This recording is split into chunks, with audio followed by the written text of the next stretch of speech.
Breaking చూస్తున్నాం. Tadepalli CM camp ఆఫీసులో regional కోఆర్డినేటర్లతో ముఖ్యమంత్రి వైఎస్ జగన్ సమావేశం కొనసాగుతుంది. విజయసాయిరెడ్డి, బొత్స సత్యనారాయణ, సుబ్బారెడ్డి పెద్దిరెడ్డిలతో భేటీ అయ్యారు. అభ్యర్థుల మార్పు, నియోజకవర్గాల్లో పార్టీల బలాబలాలు, సామాజిక సమీకరణాలు, విజయావకాశాలపై చర్చిస్తున్నారు. జిల్లాల వారీగా సర్వే నివేదికలు, అభ్యర్థుల ఎంపికపై కసరత్తు జరుగుతుంది. 9 గంటల్లో సమావేశం ముగిసే అవకాశం కనిపిస్తుంది.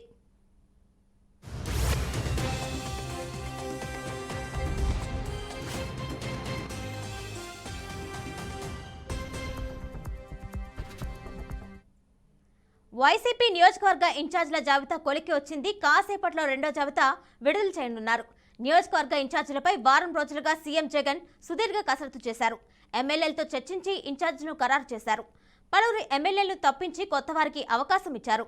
రీజనల్ కోఆర్డినేటర్లతో చర్చించి నియోజకవర్గ ఇన్ఛార్జీలను ఖరారు చేసిన సీఎం జగన్ 25 మంది నియోజకవర్గ ఇన్ఛార్జీలతో వైసీపీ రెండో జాబితా ఉండనున్నట్లు తెలుస్తుంది.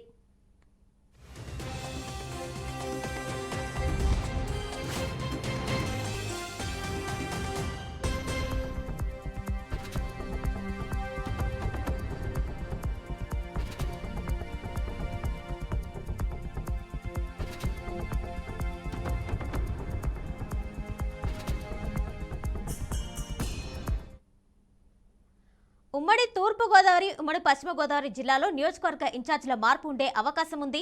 ఇక ప్రకాశం, నెల్లూరు, కృష్ణా, అనంతపురం జిల్లాలో సైతం మార్పు ఉండనుందని సమాచారం. మిగతా స్థానాలపై కసరత్తు చేశాక సీఎం జగన్ మూడో జాబితా విడుదల చేయనున్నారు. ఆంధ్రప్రదేశ్లో ఎన్నికలు సమీపిస్తున్న వేళ వైసీపీ ఇన్ఛార్జీల మార్పుపై కసరత్తు జరిగింది. సీఎం జగన్ పిలుపుతో కొన్ని రోజులుగా తాడేపల్లి సీఎం క్యాంపు కార్యాలయానికి ఎమ్మెల్యేలు, మంత్రులు, ప్రజాప్రతినిధులు తరలి వస్తున్నారు. పార్టీ అధిష్టానం నుంచి పిలుపుతో సీఎం క్యాంపు కార్యాలయానికి ఎమ్మెల్యేలు క్యూ కట్టారు. ఇక ఇదే అంశం సంబంధించిన మరింత సమాచారం మా ప్రతినిధి శ్రీనివాస్ ఇస్తారు. శ్రీనివాస్, చెప్పండి. ఆంధ్రప్రదేశ్ లో వైఎస్ఆర్సీపీ పార్టీకి సంబంధించి రానున్న ఎన్నికలకు సెట్టింగ్లు, మార్పు చేర్పులపై కూడా అనేక ఊహాగానాలు వెలువడుతున్నాయి. అయితే గడిచిన 2 గంటల నుంచి కూడా తాడేపల్లి క్యాంపు కార్యాలయంలో రీజనల్ కోఆర్డినేటర్ తోటి ముఖ్యమంత్రి జగన్మోహన్ రెడ్డి ప్రత్యేకమైనటువంటి రివ్యూ నిర్వహిస్తున్నారు. ఏ ప్రాంతాలలో గెలుపు మోటములకి సంబంధించినటువంటి విషయాలపై మాట్లాడుతున్నాయి కాకుండా రానున్న రోజుల్లో సిట్టింగ్ సంబంధించి అధికారికంగా లిస్టు వెలువడించడానికి కూడా సిద్ధం చేసినటువంటి పరిస్థితి ఉంది. ముఖ్యంగా తూర్పు గోదావరి, పశ్చిమ గోదావరి, అదేవిధంగా రాయలసీమతో పాటు గుంటూరు, కృష్ణా ఈ జిల్లాలకు సంబంధించి కూడా ఈ లిస్ట్ లో అధికారికంగా ఎక్కడెక్కడ సిట్టింగ్ మార్పుకు అవకాశం ఉంది, గెలుపు ఓటములకి అన్నిటికీ కూడా చర్చించే అవకాశం కనపడుతుంది. ఇప్పటికే 2 గంటలకు పైగా జరుగుతున్నటువంటి ఈ చర్చకు సంబంధించి మరి కాసేపట్లో ముగిసే అవకాశం ఉంది. అంటే ఈ రోజు చూసినట్లయితే కనుక దరిదాపుగా రానున్న ఎన్నికలకు 20 నుంచి 25 మంది సిట్టింగ్ ఎమ్మెల్యేలకు మార్పులు చేర్పులు చేసే అవకాశం కూడా స్పష్టంగా కనపడుతుంది.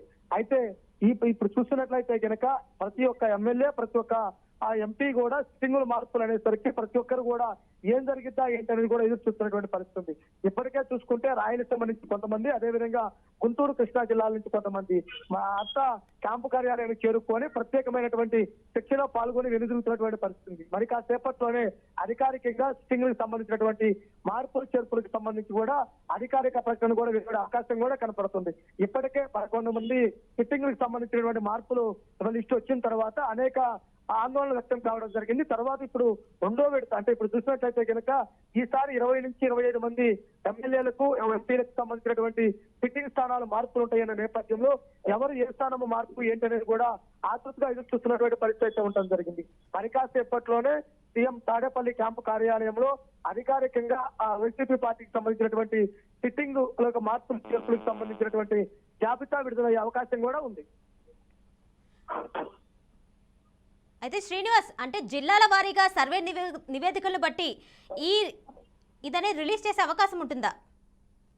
తప్పనిసరిగా ఇప్పటికే చూసినట్లయితే కనుక ప్రతి ఒక్కటి ఫీడ్బ్యాక్ తీసుకొని ఐపాక్ టీమ్ తోటి మరో విధంగా పర్సనల్ గా చేయించుకున్నటువంటి సర్వేల యొక్క ఫీడ్బ్యాక్ తీసుకొని అక్కడ గెలుపు ఓటమికి సంబంధించినటువంటి ప్రతిదీ బేరు చేసుకొని, అదేవిధంగా సామాజిక వర్గాల వారీగా అక్కడ ఉన్నటువంటి పరిస్థితులను గతంలో ఎవరో ఏ విధంగా ఉంది ఏంటి అనే విషయాలన్నింటినీ కూడా క్రోడీకరించిన తర్వాతనే నిర్ణయం తీసుకున్నటువంటి పరిస్థితి జరిగింది. ఇప్పటికే చూసుకున్నట్లయితే కనుక రాష్ట్ర వ్యాప్తంగా అనేక ప్రాంతాల్లో కూడా వైసీపీ గ్రాఫ్కు సంబంధించినటువంటి విషయాలపై అనేక విమర్శలు ఉన్న నేపథ్యంలో రానున్న రోజుల్లో గెలిపే లక్ష్యంగా ఈ మార్పులు చేర్పులు చేసే అవకాశం స్పష్టంగా కనపడుతుంది. అలాగే పార్టీలో ఉన్నటువంటి అసంతృప్తులందరూ కూడా ఏ విధంగా ఉన్నారు?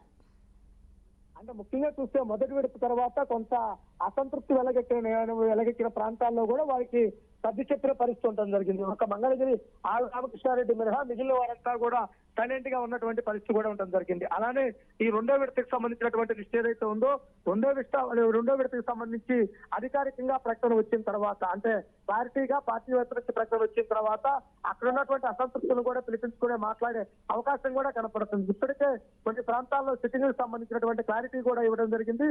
వాటిని పూర్తిగా అధికారికంగా వెల్లడించిన తర్వాత కానీ వాటిపై ఒక ప్రకటన చేసే అవకాశం ఉంది. అలాగే శ్రీనివాస్, పార్టీలో ఉన్నటువంటి అసంతృప్తులందరూ కూడా టీడీపీ వైపు మొగ్గు చూపుతున్నారని, వాళ్ళకి ఫోన్స్ కూడా వస్తున్నాయని అచ్చెన్నాయుడు అయితే వ్యాఖ్యలు అయితే చేశారు. దీన్ని ఎలా చూడాలి? అంటే కేవలం రెండు పార్టీలకు సంబంధించి ఒక మైండ్ గేమ్ ఆడుతున్నటువంటి పరిస్థితి ఉంది. పార్టీలో సంబంధించినటువంటి మార్పులు కానీ రాజీనామాలు కానీ వీటన్నిటినీ కూడా ప్రతిదీ దృష్టిలో ఉంచుకొనే పార్టీ నిర్ణయం తీసుకునే అవకాశం ఉంటుంది.